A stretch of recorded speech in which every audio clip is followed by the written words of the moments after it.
Hablaremos de los caprichos y de los enojos de Isabel de Angulema. Hace algunos años contamos aquí mismo el siguiente episodio, ¿no? En el año 1200, en Francia, iban a casarse Isabel de Angulema y Hugo de Lusignan, conde de Marche. Hugo era uno de los nobles más valientes, más ricos y más poderosos del reino. Tan importante era su linaje que el padrino de la boda era nada menos que el rey inglés, Juan Sin Tierra, que por entonces estaba en Burdeos. Repitamos lo que sucedió. El día del casorio, los habitantes de Angulema llenaban las calles. Hugo de Lusignan, el novio, había dispuesto fuentes de vino, manjares para todos los habitantes del feudo, etc. Hugo y el padre de Isabel se ubicaron junto al altar y allí esperaron a la novia. Isabel inició el recorrido por la iglesia de la mano del padrino, el rey inglés Juan. Cuando llegaron junto al obispo, Juan no soltó la mano de Isabel. Todos se sorprendieron. Juan Sin Tierra hizo callar a todos y le dijo al obispo: "Cásenos de inmediato. Declaro mi voluntad de tomar a esta mujer como esposa ahora mismo". Hugo de Lusignan se lanzó contra el rey Juan, pero sus compañeros lo detuvieron a tiempo para que no cometiese un delito de lesa majestad que merecía la muerte. La cuestión fue que Juan Sin Tierra se llevó a Isabel a Inglaterra y la hizo reina. Hugo pidió ayuda a su rey, al rey de Francia, que era Felipe Augusto, justamente. Y se armó una guerra para devolverle el honor al novio plantado. Pero esa guerra no solucionó nada. Muchos años más tarde, el 19 de octubre de 1216, tras un atracón de comida y vino, Juan Sin Tierra murió. Isabel regresó a Francia con la esperanza de encontrarse con Hugo de Lusignan, pero Hugo ya estaba casado y no le dio bolilla. Isabel, condesa de Angulema, lo esperó. En noviembre de 1219, Hugo de Lusignan quedó viudo. Fíjese qué cosas tiene el destino. Y después de enviudar, no tuvo mejor idea que pedir una vez más la mano de Isabel. Así que en 1220 se casaron nomás, en la misma iglesia donde ya lo habían intentado una vez. Fueron felices por muchos años, hasta que en 1241 sucedió lo siguiente. El rey de Francia, que ya era Luis IX, y que después iba a ser San Luis, reunió a los nobles y a los clérigos para otorgar a su hermano Alfonso los derechos que les correspondían por haber alcanzado la mayoría de edad. Una vez terminadas las ceremonias, Luis condujo a Alfonso a Poitiers a fin de que recibiera el homenaje de sus vasallos, de los señores, entre los cuales se encontraba Hugo de Lusignan, que era dueño de esa región y en donde vivía con su mujer Isabel. Tras haber prestado juramento de fidelidad, Hugo regresó tranquilamente al castillo donde estaba su esposa Isabel. La mina lo recibió muy mal. Parece que Isabel era muy ambiciosa, muy celosa de sus tierras y no quería depender de nadie. Eran épocas en que el poder de los varones, de los señores, estaba en continua disputa con el poder central del rey. Así que era muy frecuente que los varones se ofendieran, que el señor de no sé dónde le agarrara el pichiruchi, qué es eso, todas esas cuestiones. Y la mina, cuando volvió el marido, le dijo, dice, ¿qué tenés que andar rendiendo homenaje? Dice ahí el hermano del rey, yo no dependo de nadie, ¿qué se piensan esos poligrillos? Y vos ahí arrastrándote. Bueno, entonces Hugo escuchó los argumentos de su esposa y reunió un ejército e hizo saber a Luis IX que atacaría a la Armada Real a menos que se le concedieran algunos privilegios.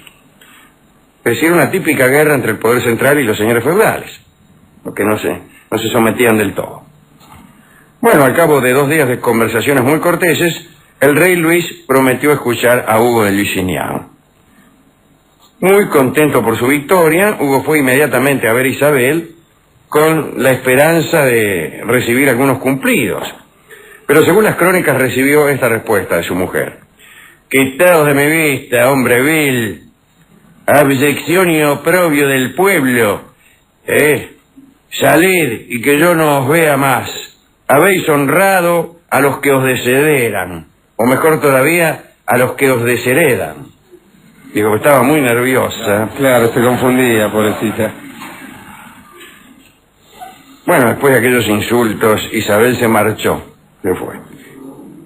Hugo de Lusignan estaba un poco perplejo, ¿no? Como Isabel no aparecía, la fue a buscar. Estaba en Angulema, pero ella le hizo prohibir la entrada en el castillo donde se había alojado. Por fin, y por mediación de un monje, Hugo consiguió conversar con su esposa en un tono humilde y sumiso. Le preguntó la razón de su odio e Isabel se explicó. Contó que durante la visita del rey, cuando fueron a rendir el homenaje ahí a Poitiers, ella quiso rendirles homenaje, pero no recibió más que desdenes. Nadie se levantó cuando ella, que había sido reina de Inglaterra, entraba o salía. Me trataron, dice, como una poligrilla. ¿Qué se piensan? No puedo aguantar más el dolor y la vergüenza, etcétera, etcétera. Hugo de Lusignan intentó demostrarle que podía considerarse vengada con los privilegios que había obtenido del rey Luis, pero todo fue en vano. Ella quería una guerra, una matanza. Quería que el rey cayera por una vergüenza particular. Viendo que su marido seguía dudando, Isabel le declaró que no volvería a compartir su cama hasta el día en que se pusiera a la cabeza de la rebelión.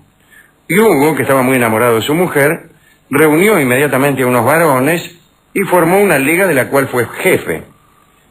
Mientras, Isabel se encerró bajo llave en sus aposentos y prohibió el amor.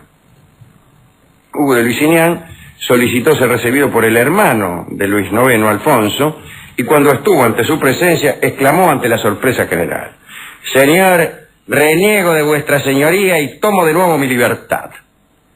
Tras esas palabras salió del palacio, corrió a todo galope hasta Lusignan y empezó la guerra, conocida como la Guerra de los Varones. Hugo tuvo ayuda de los ingleses, que desembarcaron en Royan. Luis IX comandaba en persona una tropa de 25.000 soldados. El rey de Francia tomó ventaja rápidamente, y al enterarse de las primeras derrotas, Isabel, loca de rabia, mandó unos hombres con un veneno muy eficaz que había preparado ella misma para verterlo en la copa de Luis. El complot fue descubierto y los envenenadores ajusticiados. El conocimiento de esa perfidia duplicó el ardor de los hombres que combatían a las órdenes del rey de Francia. Los ingleses se replegaron y después se retiraron de aquella lucha feudal. Sin esa ayuda, la rebelión se desarticuló. Poco tiempo después, Luis IX vio a Hugo de Lusignan y a Isabel arrastrarse a sus pies, implorando perdón. Y los perdonó. De ese modo, Isabel y Hugo salvaron sus vidas, pero no el amor. Isabel odió a Hugo por no haberla defendido hasta las últimas consecuencias. Le dijo a su esposo que su destino juntos había terminado para siempre. Hugo de Lusignan, desolado, piantó a las cruzadas y murió en Damiette. Isabel se refugió en una abadía y allí vivió 4 años hasta su muerte en 1246. Una historia muy triste, solo porque algunos cortesanos no le rindieron el homenaje debido a esta mujer tan exigente, ¿no? ¿A quién quiere dedicar esto? A San Luis. Al rey Luis IX. Sí, que defendió lo que tenía que defender y después los perdonó. Estuvo bien. Bueno, por algo fue santo después. Dicen que San Luis era santo ya en vida, ¿no? La gente sabía que el tipo algo tenía, pintaba para santo. Y entonces, por ejemplo, él se sentaba en el suelo y venían los muchachos a llevarse la tierra. Juntaban la tierrita. Claro, juntaban la tierrita porque parecía que todo lo que entraba en contacto con el rey Luis tenía después la misma virtud de una reliquia, ¿no? Reliquias a las que el propio San Luis era muy aficionado, tan aficionado que le encajaban cualquier cosa. Le vendieron tenía como 7 u 8 clavos de la cruz él solo.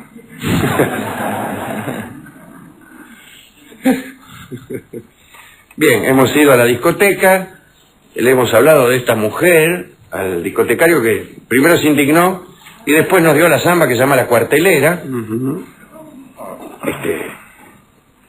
Es la versión clásica de don Eduardo Falú. La Cuartelera alude a la vocación beligerante de esta mujer.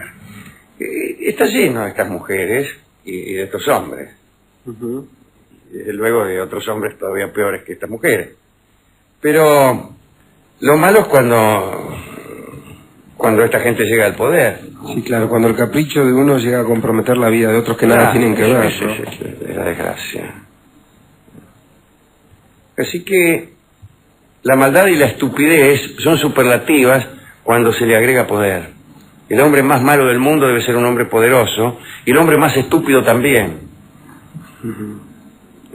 Un estúpido de peso completo debe estar respaldado por el poder e incluso hasta diría yo que por la doctrina.